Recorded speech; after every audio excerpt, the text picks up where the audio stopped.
Karrie is one of our most decorated winners of the AIG Women's Open. What does this event mean to you? It's always meant a lot to me, actually. You know, even winning it the first couple of times, and as a non-major, I always came into the Women's Open thinking of it as a major. I think because it's the Men's Open's had such a long history in Australian golf, and growing up and getting up in the middle of the night to watch it.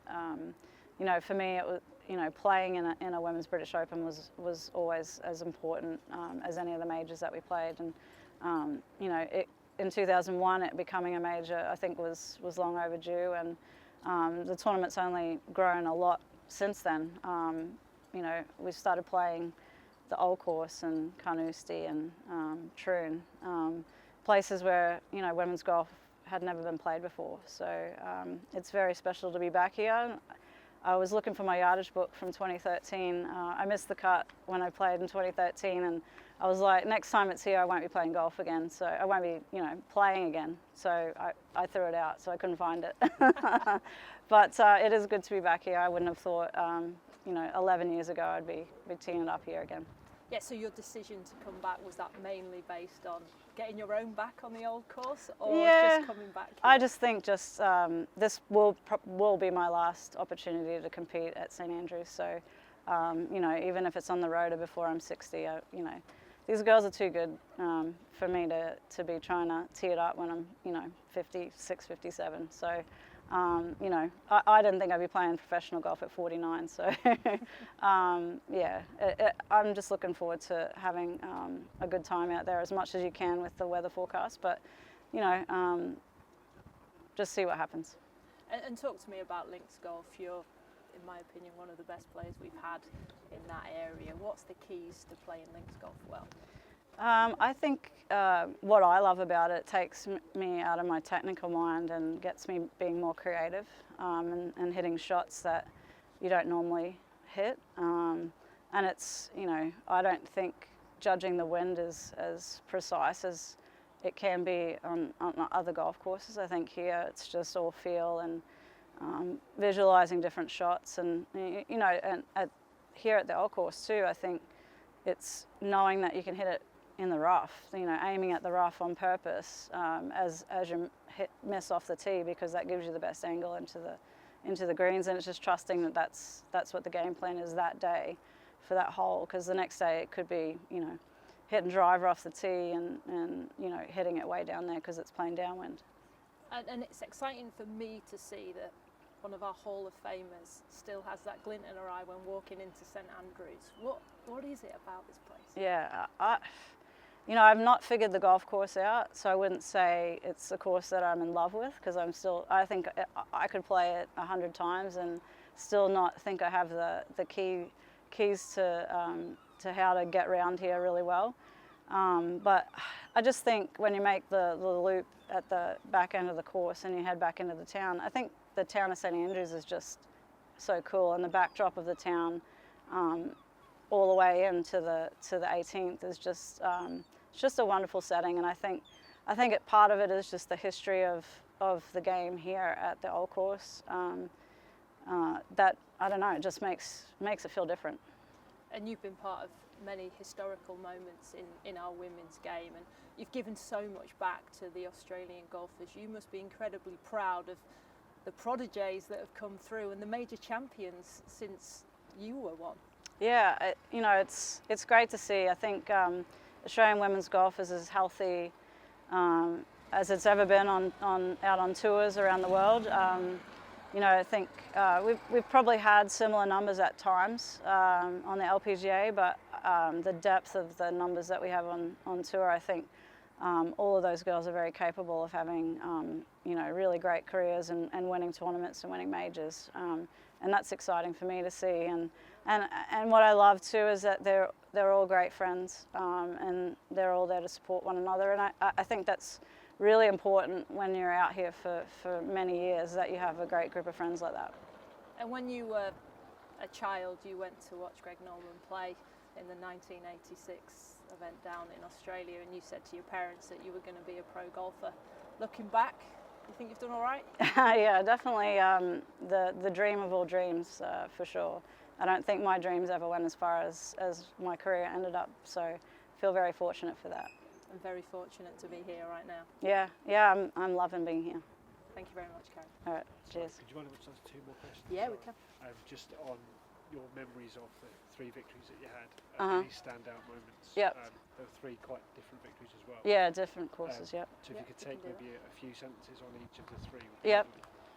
And then once you do that, there'll be one more after that, if that's okay. Yeah, sure. No worries. Yeah. Would you mind just Yeah, absolutely Thank you. not. You've won 3 times at this event. Can you run me through some of those special moments? Yeah, I think the first one at Woburn, well, it was probably very unexpected. I think, you know, that was my first year on tour and a member of the LET, and I'd played fairly good for it being my first season on tour, but I think going into the British Open, obviously, I felt like that was a major because of growing up watching the Aussie men do so well in the men's open. But I just remember I know I was paired with Marty Lunn on Saturday, and one of this amazing up and down I made from right of one of the holes on the back 9, because she still talks about it daily. It's like I hit the shot yesterday. But then just being in the last group on Sunday, and I was paired with Val Skinner, who was a very intimidating person. But she got off to a bad start and I got off to a great start. And not long after that, she was my cheerleader for the rest of the day. And for me, my biggest memory is standing on 18 with a 5-shot lead, and I had to back off 3 times because my sight line off the tee was the British Open logo. And every time I looked up, I was like, I'm going to win the British Open. Like, I couldn't believe it. So, yeah, so that was really special and changed my life. So, you know, that win made people know who I was and that I was going to be around for a while. And then Sunningdale in '97. What a great golf course. It's if we're ever going to not play links at the Women's Open, I'd love for it to be at Sunningdale. I think that's just such a great golf course. And I don't have specific memories. I just know I won by a lot, 7 or 8 shots, I think. Just played well every single day. Just loved the golf course, I think, and just really suited me. So yeah, that was really special winning there. And then, you know, we started playing on links courses in '98, and we got to Turnberry in '02, so it was a major for the second year. And I fell in love with Turnberry. I thought that's one of my favourite links.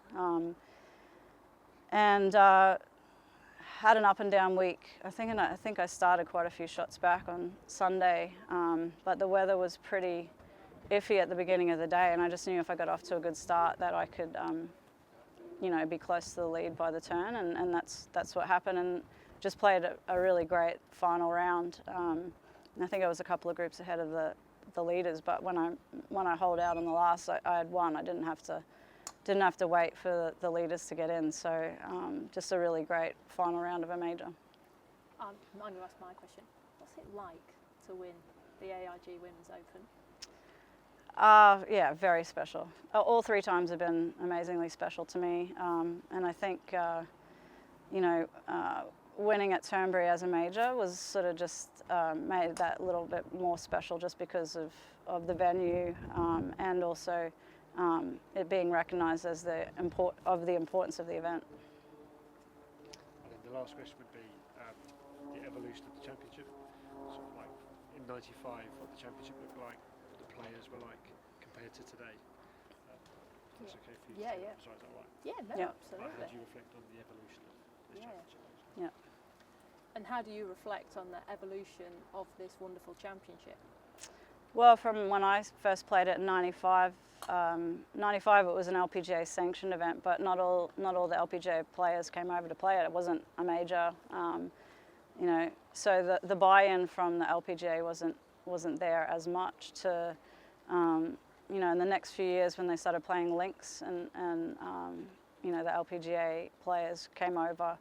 came over more to it than being a major. I think that's been great in the history of the women's game for this tournament to be a major. And I think as far as the players go, I just think, you know, every generation evolves into, you know, a better version of the last. And I think, you know, it's exciting to watch how good the girls are.